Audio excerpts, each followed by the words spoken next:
My name is Leah, and today I'm going to tell you a terrifying story about how my dad encountered a crazy woman on the highway at night. My dad is someone who can't sit still. He especially loves going out, but that doesn't mean he doesn't care about our family. After work, he often hangs out with his friends, but we don't mind at all, since he spends the whole day with us whenever he's off. Plus, there are a lot of people in our family. My grandparents live with us too, so our home is always lively, and we never feel lonely.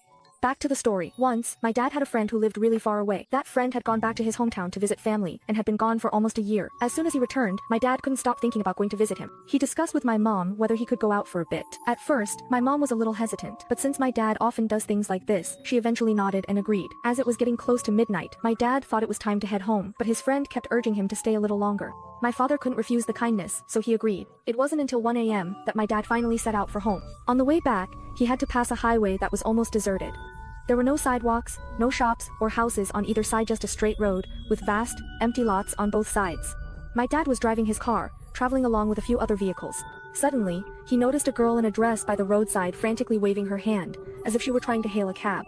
Instinctively, my dad glanced around, thinking to himself, "I'm driving a gray Jeep, there's no way it looks like a taxi." But he still slowed down, wanting to get a better look. At that moment, the girl suddenly jumped in front of the car, and her face became clearly visible. It was downright terrifying.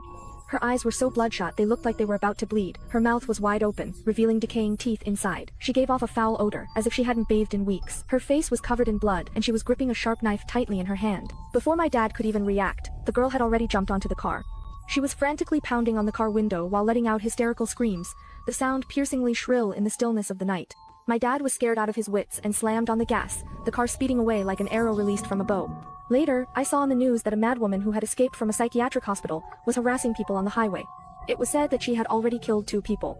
Those 2 people were attacked because they didn't drive away in time. She smashed their windshield and then stabbed them repeatedly with a knife. Fortunately, she was eventually caught and sent back to the psychiatric hospital. Thinking about it now, who knows what terrible things might have happened if my dad hadn't driven away in time.